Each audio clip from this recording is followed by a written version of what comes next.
Welcome to news alerts. Andhra Pradesh deputy CM Pawan Kalyan స్వచ్ఛంద corporation పై సమీక్షా సమావేశం నిర్వహించారు. ఈ సమావేశానికి ఉన్నతాధికారులు, ఇంజనీర్లు హాజరయ్యారు. ఇక ఈ సమావేశంలో స్వచ్ఛంద కార్పొరేషన్ పనితీరుపై డిప్యూటీ సీఎం కు పవర్ పాయింట్ ప్రజెంటేషన్ ఇచ్చారు అధికారులు. స్వచ్ఛందకు నిధుల లభ్యత, ఖర్చుల వివరాలపై ఆయన ఆరా తీశారు. గత 5 ఏళ్ల కాలంలో కేంద్రం విడుదల చేసిన 1066 కోట్లు ఏమయ్యాయని అధికారులను ప్రశ్నించారు డిప్యూటీ సీఎం పవన్. అయితే కేంద్ర ప్రభుత్వం ఇచ్చిన నిధులను రాష్ట్ర ఆర్థిక శాఖ స్వచ్ఛందకు విడుదల చేయలేదనే విషయాన్ని పవన్ కళ్యాణ్ దృష్టికి తీసుకెళ్లారు అధికారులు.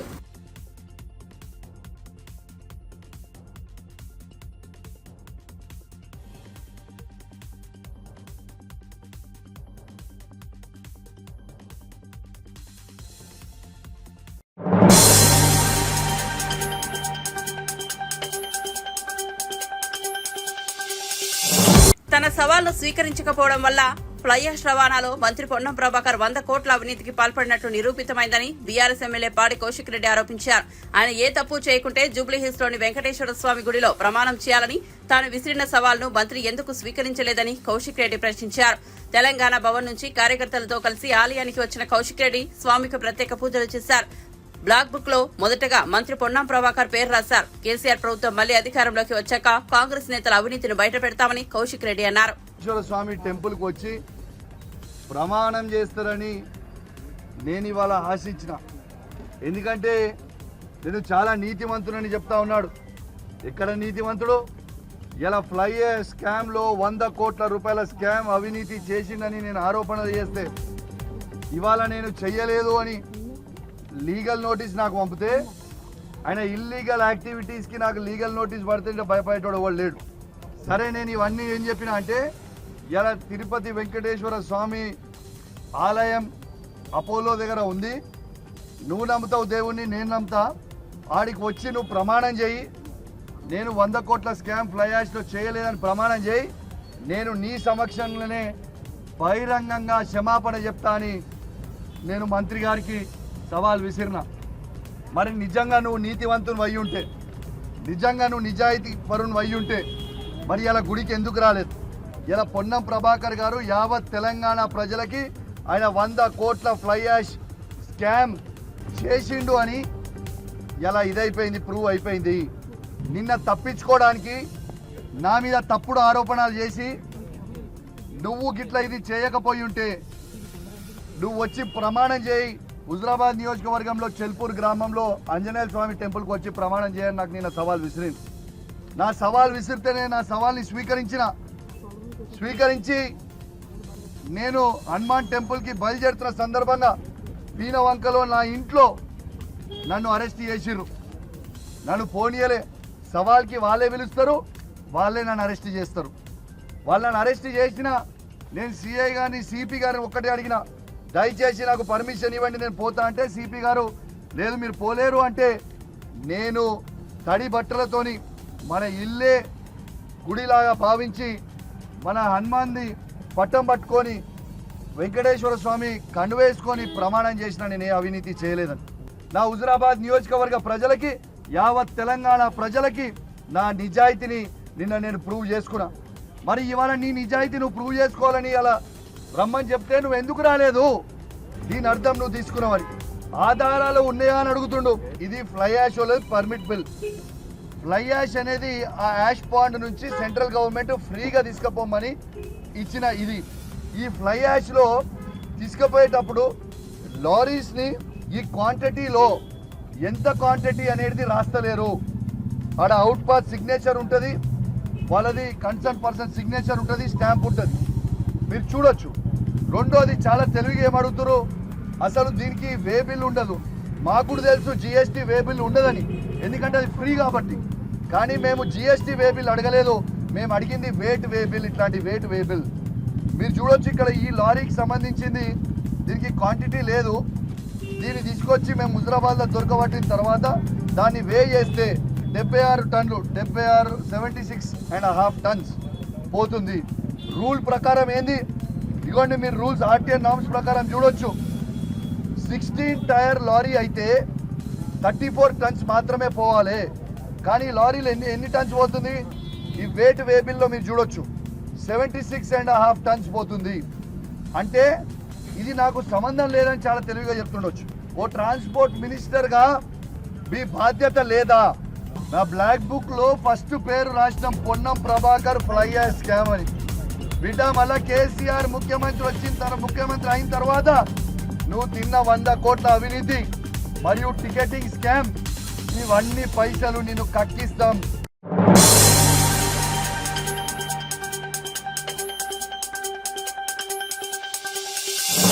మెదక్ ఎంపీ రఘునందన్ రావు కాంగ్రెస్ పార్టీ గురించి ఇంకోసారి పిచ్చిగా మాట్లాడితే బాగుండదని TPCC working president Jaggareddy warning ఇచ్చారు. తాను చిన్నప్పుడు ఆర్ఎస్ఎస్ శాఖకు వెళ్లానని అన్నారు. తాను శాఖకు పోయినప్పుడు రఘునందన్ కి శాఖ గురించి తెలియదన్నారు. తాను ఎంత కష్టపడతానో కేంద్ర మంత్రి కిషన్ రెడ్డికి తెలుసునని చెప్పారు. రఘునందన్ ది బీజేపీలో చిన్న వయసు అని తెలిపారు. బుధవారం గాంధీభవన్ లో జగ్గారెడ్డి మీడియాతో మాట్లాడారు. చేయడం జరిగిందని చాలా స్పష్టంగా చెప్పడం జరిగింది. ఇది వాస్తవం కాబట్టి ఇది ఏదో ప్రెస్ మీట్లో అవగాహన లేక చెప్పింది కాదు, అనాలోచితంగా మాట్లాడింది కాదు. ఇవన్నీ డాటా ఇన్ఫర్మేషన్ తీసుకొని నేను మాట్లాడాను. దీనికి సంబంధించి నేను మా గాంధీభవన్ సంబంధించిన పిఆర్ఓ హరి టోటల్గా ఇన్ఫర్మేషన్ తీసుకొని నేను దీని మీద పూర్తి అవగాహనతోటే ప్రెస్ మీట్లో చెప్పడం జరిగింది. ఇది విమర్శ కాదు. నేనేమంటున్నానంటే బీజేపీ బాబు జరా ఫోన్లు మాట్లాడద్దని చెప్పాను. బీజేపీ ప్రభుత్వం ITIR Congress government UPA government ఇచ్చింది. ఇది ఎన్డీఏ మోడీ గారు ప్రభుత్వం వచ్చిన తర్వాత క్యాన్సిల్ చేసిర్రు అని ఇది పొలిటికల్ విమర్శ కాదు. ఆ రోజు బీజేపీ ప్రధానమంత్రి మోడీ గారు ఇది క్యాన్సిల్ చేయకపోయి ఉంటే తెలంగాణలో 15 లక్షలు అంటే 10 ఏళ్ల కాలంలో 15 లక్షల ఉద్యోగాలు వచ్చేవి అని వాస్తవాలే చెప్పిన. 10 ఏళ్లలో 15 లక్షల ఉద్యోగాలు ఇక్కడ ఈ ఐటీఐఆర్లో వచ్చేవి అని వాస్తవాలే చెప్పిన. దానికి సంబంధించిన ఎవిడెన్స్ కూడా ఇగో ఇందులో ఉన్నది.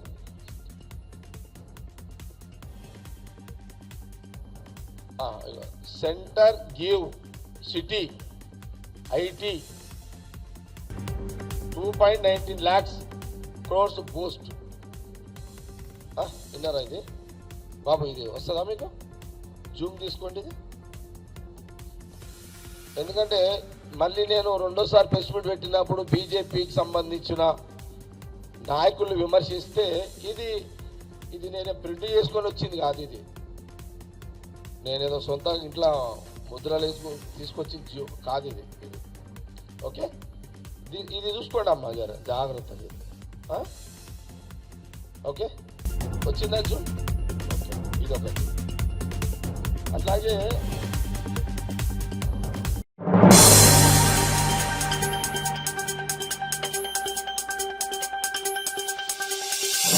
జగిత్యాల ఎమ్మెల్యే సంజయ్ కుమార్ చేరికతో తీవ్ర మనస్తాపానికి గురైన జీవన్ రెడ్డితో ఏఐసీసీ పెద్దలు మాట్లాడనున్నారు. అధిష్టానం పిలుపుతో ఆయన ఢిల్లీకి చేరుకున్నారు. తెలంగాణ రాష్ట్ర కాంగ్రెస్ వ్యవహారాల ఇన్ఛార్జ్ దీపాదాస్ మున్షితో సమావేశమయ్యారు. అనంతరం మంత్రి శ్రీధర్ బాబుతో కలిసి వారు ఏఐసీసీ పెద్దలతో మాట్లాడేందుకు వెళ్లారు. శ్రీధర్ బాబు కారులోనే జీవన్ రెడ్డి బయలుదేరారు. ఈ సందర్భంగా మీడియా అడిగిన ప్రశ్నలకు దీపాదాస్ స్పందించారు. తమ పార్టీలో ఎవరూ అసంతృప్తిగా లేరని తెలిపారు. ఊహాజనిత ప్రశ్నలకు మాత్రం తాను సమాధానం చెప్పనని స్పష్టం చేశారు. అంతేకాదే వాళ్ళ ఉచిత విద్యుత్ సరఫరా చెప్పంటూ నేను రైతాంగానికి ఏదైతుందో పంటకు కావాల్సినటువంటి ఉచిత విద్యుత్ సరఫరా అని చెప్పంటున్నా. దేశంలో ఎక్కడ లేని విధంగా బీజేపీ పాలిత రాష్ట్రాలు ఇన్ని ఉన్నాయా? ఎక్కడైనా ఉచిత విద్యుత్ సరఫరా చేస్తున్నారంటూ నేను ఇలా పంటల బీమా పథకానికి సంబంధించి ఏదైతున్నదో కేంద్ర ప్రభుత్వం 25% ప్రీమియం చెల్లిస్తే రాష్ట్ర ప్రభుత్వం 25% చెల్లించే విధంగా 50% ఏదైతుందో రైతాంగం భరించే విధంగా కార్యక్రమం అమలు చేయడం జరుగుతుంది. కానీ తెలంగాణ రాష్ట్రంలో రైతాంగంపై ఈ విధమైన భారం పడకుండా రైతు చెల్లించే 50% ప్రీమియం కూడా రాష్ట్ర ప్రభుత్వమే చెల్లింపు చేయబడే విధంగా కార్యక్రమాన్ని అమలు చేసి తలపెట్టడము దయచేసి గమనించాలని చెప్పంటున్నా. రైతు భరోసానే కానివ్వండి, ఏదైనా కానివ్వండి చెప్పంటున్నా.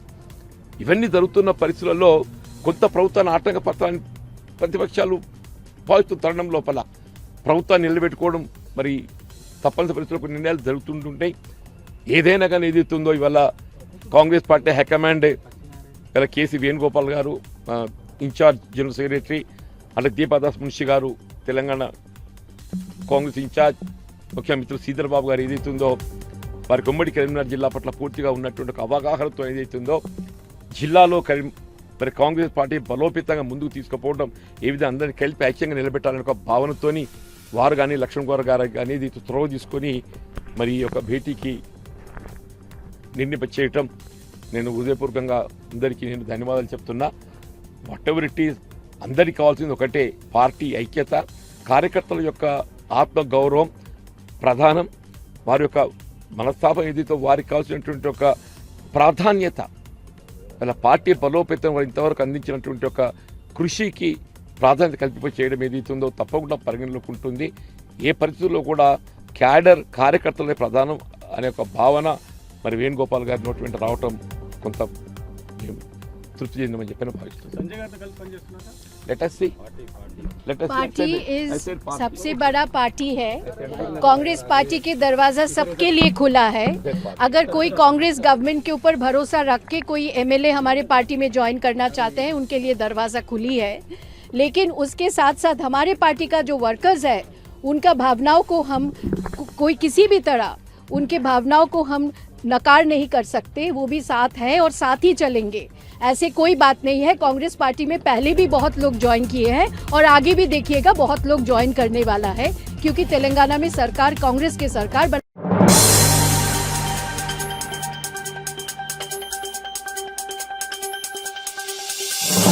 హైదరాబాద్ లో రాష్ట్ర వైద్య ఆరోగ్య శాఖ మంత్రి దామోదర రాజనరసింహతో జూడాలు భేటీ అయ్యారు. ఆ తర్వాత నిరసన చేస్తున్న జూడాలు సమ్మె విరమించారు. ఈ సందర్భంగా మంత్రి మాట్లాడుతూ తెలంగాణ జూడాలు గతంలో 2 సార్లు మెడికల్ కాలేజ్, హాస్పిటల్స్ లో పెండింగ్ సమస్యలపై కలవడం జరిగిందని మంత్రి దామోదర రాజనరసింహ తెలిపారు. 15వ తేదీన రిప్రజెంటేషన్ ఇచ్చారు. ఉస్మానియా, గాంధీ ఆసుపత్రులకు చరిత్ర ఉంది, కానీ హాస్టల్స్ పరిస్థితి దయనీయంగా ఉందన్నారు. వాళ్ళు 15వ తేదీ ఈ నెల ఒక రిప్రజెంటేషన్ ఇవ్వడం జరిగింది. అందులో ప్రధానంగా మాకు వచ్చే స్టైఫండ్స్ గ్రీన్ ఛానల్ ద్వారా రావాలని చెప్పి, ఎప్పుడు మాకు గత ఇన్ని సంవత్సరాల నుంచి కూడా మాకు ఎప్పుడు ఇబ్బంది కలుగుతున్నది, అది ఇబ్బంది కలగకుండా చూడండి అని చెప్పేసి. రెండవది, మా ఉస్మానియా గాంధీ గొప్ప చరిత్ర ఉన్నది, కానీ హాస్టల్ బిల్డింగ్స్, బాయ్స్ హాస్టల్ కానీ, గర్ల్స్ హాస్టల్లే కానీ, డెంటల్ హాస్టల్లే కానీ, అదే రీతిలో గాంధీకి సంబంధించిన హాస్టల్ బిల్డింగ్స్ కూడా లేవు సార్. ఇవి బాగా ఇబ్బంది కలుగుతున్నది. ఇకపోతే కాకతీయ మా కేఎంసీలో కూడా ఇంటర్నల్ రోడ్ చాలా దెబ్బతిన్నాయి. మాకు ఇమీడియట్లీ దానికి కూడా పరిష్కారం కావాలి. ఇకపోతే ఇంకో డిమాండ్, మాకు ఈ ప్రొటెక్షన్ అనేది కావాలి, పోలీస్ ప్రొటెక్షన్ అనేది. గతంలో జీవో ఇచ్చిర్రు, ఆ మెడికల్ డిపార్ట్మెంట్ పోలీస్ డిపార్ట్మెంట్ కూర్చొని చర్చించుకోవాలి అని ఈ రకంగా ప్రధానంగా ముఖ్య అంశాలని మా దృష్టికి తీసుకొచ్చిర్రు, లిఖితపూర్వకంగా ఇచ్చిర్రు. నేను 2 సార్లు వాళ్ళతో మాట్లాడినా, మా డిపార్ట్మెంట్ మా అధికారులు 4 సార్లు మాట్లాడిర్రు. అంటే ఇద్దరి మధ్యలో ఒక కమిట్మెంట్ తోటి ఒక డిస్కషన్ జరిగింది. ఆ డిస్కషన్ ప్రతిఫలమే మొన్న సుమారు 406 కోట్ల రూపాయల బీఆర్ఓ, ఇది చరిత్ర. ఇది తెలంగాణ ఇది జూడాసే కానీ, హెల్త్ డిపార్ట్మెంటే కానీ, మేమే కానీ ముఖ్యమంత్రికి ధన్యవాదాలు తెలియజేయాలి. వారికి ఆ ఇంటెన్సిటీ సీరియస్నెస్ అర్థమైంది. లేలే మనం ఇమీడియట్లీ బీఆర్ఓ రిలీజ్ చేసేద్దాము. సుమారు 406 కోట్ల రూపాయల జీవోని రిలీజ్ చేసారు వాళ్ళు. ఆ తర్వాత మొన్న లాస్ట్ వీకే మా సెక్రటరీ గారు, డిఎంఈ, ఆ సంబంధిత ఆ కళాశాల ప్రిన్సిపల్ అందరూ ఉస్మానికే కానీ గాంధీకే కానీ పర్సనల్గా విజిట్ చేసి, అరే వాస్తవము ఇక్కడ ప్లేస్ ఉన్నది, హాస్టల్ బిల్డింగ్స్ లేవు, ఇది అవసరము అని చెప్పేసి ఇమ్మీడియట్లీ ప్రభుత్వానికి రిపోర్ట్ సమర్పించి, తద్వారా మన ప్రపోజల్స్ గవర్నమెంట్కి వస్తే సుమారు ఉస్మానియా మెడికల్ కాలేజీకు సంబంధించి లేడీస్ హాస్టల్ 80 కోట్ల రూపాయలు, మెన్స్ హాస్టల్ 35 కోట్ల రూపాయలు, repairs and renovation to boys hostel అని చెప్పి 50 లక్షలు, laying of CC roads in Krishnaveni ladies hostel 40 లక్షలు అంటే boys representation boys hostel.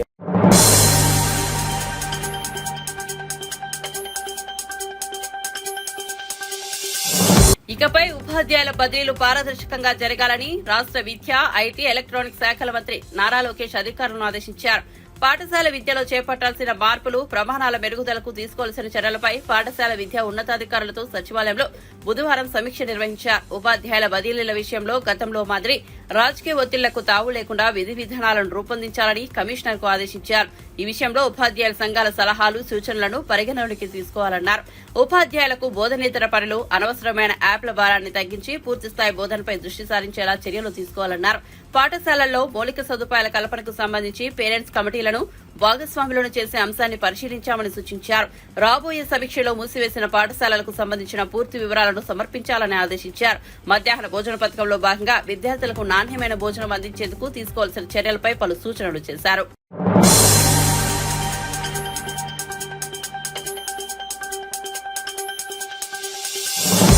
Vikarabad జిల్లా పరిషత్ కార్యాలయం ప్రారంభోత్సవంలో చేవల్ల ఎమ్మెల్యే కాళీ యాదయ్య, ఎమ్మెల్సీ మహేందర్ రెడ్డి స్పీకర్ మధ్య వాగ్వాదం. వికారాబాద్ జిల్లా కేంద్రంలోని జిల్లా పరిషత్ నూతన భవన ప్రారంభోత్సవ కార్యక్రమంలో చేవల్ల ఎమ్మెల్యే కాళీ యాదయ్య, ఎమ్మెల్సీ మహేందర్ రెడ్డి మధ్య మాటల యుద్దం. అసెంబ్లీ స్పీకర్ గడ్డం ప్రసాద్ మాట్లాడుతూ గత ప్రభుత్వం బీఆర్ఎస్ భవన నిర్మాణానికి కేవలం 10 కోట్లు ఇస్తున్నట్లు కాగితం మాత్రమే ఇచ్చిందన్నారు. అయినా ఈ బిల్డింగ్ కు కాంట్రాక్టర్ మీరే నిధులు మీకే వస్తాయంటూ మహేందర్ రెడ్డిని ఉద్దేశిస్తూ మాట్లాడుతుండగా ఎమ్మెల్సీ మహేందర్ రెడ్డి కలగజేసుకున్నారు. ఏం మాట్లాడుతున్నావు అంటూ మహేందర్ రెడ్డి కాళీ యాదయ్యను ప్రశ్నించగా ఏం మాట్లాడొద్దు అంటూ యాదయ్య నిలదీశారు. నేను ఆ కాగితం ఏందో మీరు రాసుకున్నారు, రాసుకొని మీరే కాంట్రాక్ట్ చేసి మీరే చేసి ఒకసారి మాకు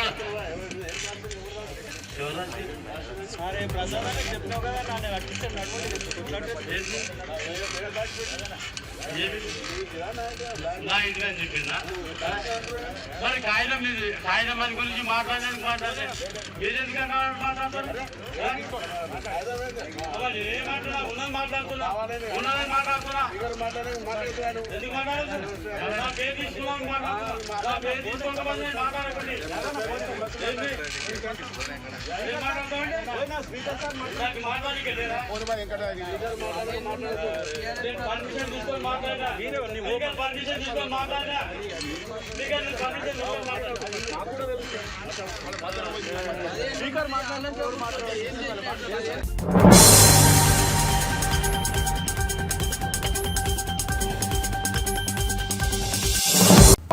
కాంగ్రెస్ మాజీ చీఫ్ రాహుల్ గాంధీ లోక్సభలో ప్రతిపక్ష నాయకుడిగా ఎన్నికవడం శుభపరిణామమని పీసీసీ ఉపాధ్యక్షుడు నిరంజన్ అన్నారు. రాహుల్ ఆ పదవిని సమర్థవంతంగా నిర్వహిస్తారని విశ్వాసాన్ని వ్యక్తం చేశారు. బుధవారం గాంధీ భవన్ లో ఆయన మీడియాతో మాట్లాడారు. ప్రధాని మోదీతో సహా బీజేపీ నేతలు రాహుల్ ను ఎన్ని అవమానాలకు గురి చేసినా ఆయన హుందాగా వ్యవహరించారని గుర్తు చేశారు. ప్రధాని మోదీకి ప్రతిపక్ష నాయకుడిగా రాహుల్ లోక్సభలో దీటుగా జవాబిస్తారన్నారు. రామ మందిరం నిర్మాణం చేయకుండానే ప్రారంభం చేశారని, దీనికి దేశ ప్రజలకు మోదీ క్షమాపణలు చెప్పాలని డిమాండ్ చేశారు. ఇది ఒక శుభ పరిణామం. ఈ సందర్భంలో ఆయన మాట్లాడింది కూడా లోక్సభలో స్పీకర్ను ఆయనను ఉద్దేశించి ఆయనను మనవి చేసుకుంటూ సభలో అనేది అధికార పక్షమే కాదు ప్రతిపక్షం కూడా ప్రజల అభిప్రాయాన్ని తెలిపే అవకాశం కలగాలని మాట్లాడటం జరిగింది. అది ఆయనలోని విజ్ఞతకు అది నిదర్శనం అన్నమాట మనం చేస్తూ ఉన్నా. ఇన్ని రోజులు బీజేపీ వారు, మోడీ గారు రాహుల్ గాంధీ గారిని నానా విధంగా ఆయనను చిన్నబుచ్చే ప్రయత్నం చేసిన మొదట్లో అప్పు అని ప్రచారం చేసిండ్రు. ఎలక్షన్ సమయంలో కూడా మనం చూడటం జరిగింది. షైజాది యువరాజు అని సంబోధించుకుంటూ మోడీ గారు మాట్లాడటం జరిగింది మన ప్రధాన సభల్లో కూడా. ఇక ఆయన మోడీ గారు యువరాజుగా సంబోధించినటువంటి రాహుల్ గాంధీ గారు లోక్సభలో ఇప్పుడు మోడీకు ధీటుగా ప్రతిపక్ష నాయకుడిగా కూర్చోవటం మాట్లాడటం జరుగుతుందన్న విషయం ఈరోజు లోక్సభలో చూస్తే చాలా స్పష్టంగా తెలిసిందన్న మాట కూడా మనం చేస్తూ ఉన్నాం. ఇక నిన్న నేను పేర్కొన్నట్టు అయోధ్యకు సంబంధించినటువంటి విషయంలో అయోధ్య రామ్ మందిర నిర్మాణం చైర్మన్ రూపేంద్ర శర్మ గారు మాట్లాడుతూ ఇవాళ చాలా ప్రెస్లో రావటం జరిగింది. లీక్ ఏం లేదు, ఆ ఉన్న లీక్ కూడానే సెకండ్ ఫ్లోర్ అనేది కట్టిన తర్వాత అది మొత్తం తగ్గుతుంది అనే మాట చెప్పిండు. అంటే దాని అర్థమైంది, సంపూర్ణంగా కన్స్ట్రక్షన్ చేయకముందే మీరు ఆలయ ప్రారంభోత్సవం చేసిండ్రు. అది ఘోరమైన తప్పిదం. దానికి బాధ్యులు మోడీ గారు. ఎందుకంటే ఎన్నికలకు ముందే ఆయన ఆలయ ప్రారంభోత్సవం చేసి ఎన్నికల్లో లబ్ధి పొందాలనే ప్రయత్నం చేయటం జరిగింది. మోడీ గారు ప్రజలకు క్షమాపణలు చెప్పాలి. ఇక లాస్ట్లో ఒక విషయం, 1975లో ఎమర్జెన్సీ విధించటం జరిగింది.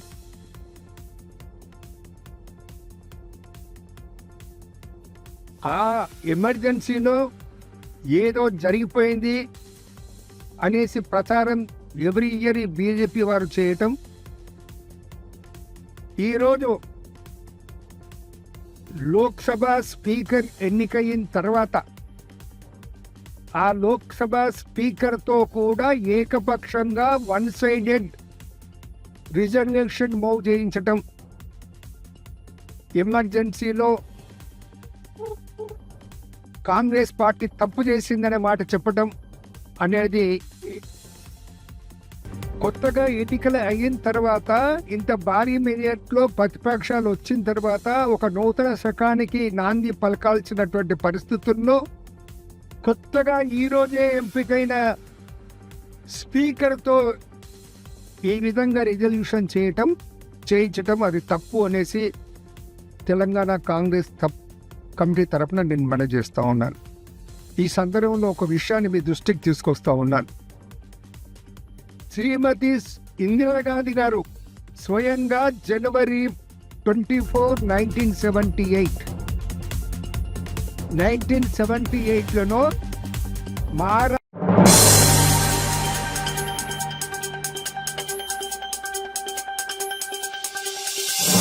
మొలచింతలపల్లి చెంచు మహిళపై అత్యంత పాశవికంగా దాడి చేసిన నిందితులను కఠినంగా శిక్షిస్తామని మంత్రి సీతక్క అన్నారు. మధ్యయుగాల నాటి మనస్తత్వంతో మానవత్వాన్ని మర్చి మనుషుల రూపంలో ఉన్న మృగాలు జరిపిన దాడిని ఉపేక్షించేది లేదన్నారు. అమ్మాయిలు, మహిళలపై అఘాయిత్యాలకు తెగబడే వారిపై కఠినంగా వ్యవహరించేందుకు తమ ప్రభుత్వం పోలీసులకు పూర్తి స్వేచ్ఛ ఇస్తోందన్నారు. నిమ్స్ ఆసుపత్రిలో చికిత్స పొందుతున్న నాగర్ కర్నూలు జిల్లా కొల్లాపూర్ మండలం మొలచింతలపల్లి గ్రామానికి చెందిన చెంచు మహిళ ఈశ్వరమ్మను మంత్రి సీతక్క బుధవారం పరామర్శించారు.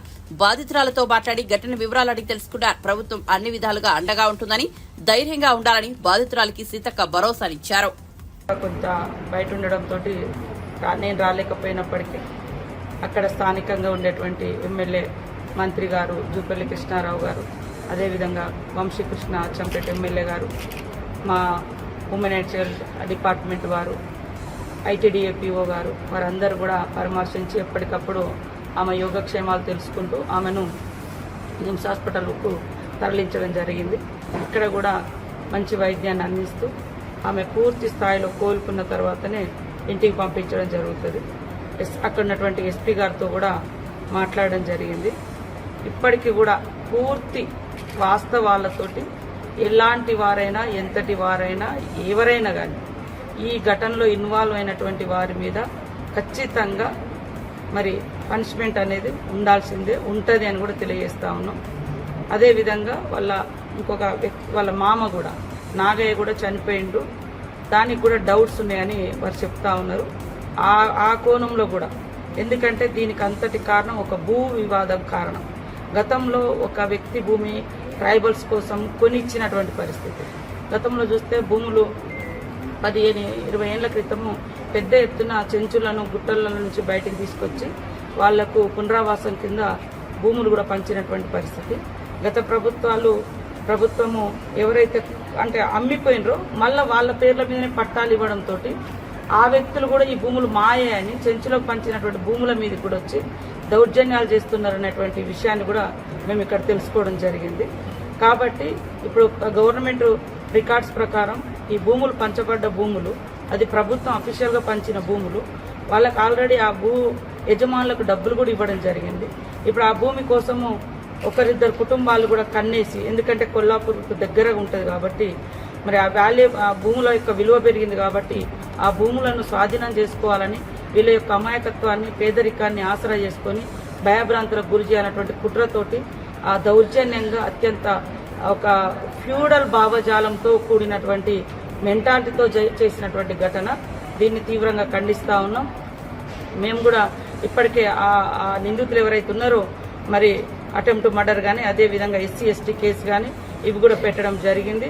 వారికి వచ్చే అటువంటి లబ్ధి కూడా సంపూర్ణంగా ఇప్పటికే ఒక 4 లక్షలు కూడా ప్రకటించడం జరిగింది. తర్వాత ఐటీడీఏ పిఓ నుంచి ఒక 25,000, మరి ఉమెన్ అండ్ చైల్డ్ నుంచి ఒక 25,000 తాత్కాలికంగా ఇవ్వడం జరిగింది. ఆమె పూర్తి స్థాయిలో కోలుకునేంత వరకు ప్రభుత్వ పర్యవేక్షణలో నిమ్స్ హాస్పిటల్లో మరి ట్రీట్మెంట్ కూడా జరుగుతుంది. వాళ్ళు ఎవరైనా కానీ ఎస్పీ గారికి కూడా మేము ఖచ్చితంగా ఆదేశించినాం. అదేవిధంగా మా మంత్రి గారు కూడా జూపల్లి కృష్ణారావు గారు కూడా పూర్తి స్థాయిలో మరి వారు కూడా బాధ్యత తీసుకొని ఎవరిని వదిలిపెట్టేది లేదు. ఇలాంటి దుర్మార్గాలు ఈ సమాజంలో మళ్ళీ జరగకూడదనేదే మేము భావిస్తూ ఉన్నాం. అలాంటి వారికి ఖచ్చితంగా కఠినమైన శిక్ష పడితేనే ఇలాంటి మానవ మృగాలు మళ్ళీ ఇలాంటి చర్యలకు పాల్పడాయి. కాబట్టి ఈశ్వరమ్మ కుటుంబానికి మేమందరం అండగా ఉన్నాం. సీఎం గారు కూడా వారి యొక్క సానుభూతిని కూడా తెలియజేయడం జరిగింది. మేము కొంతకాలంగా 5-6 రోజుల నుంచి అందుబాటులో లేకపోవడంతో కొంత లేట్ అవ్వడం జరిగింది.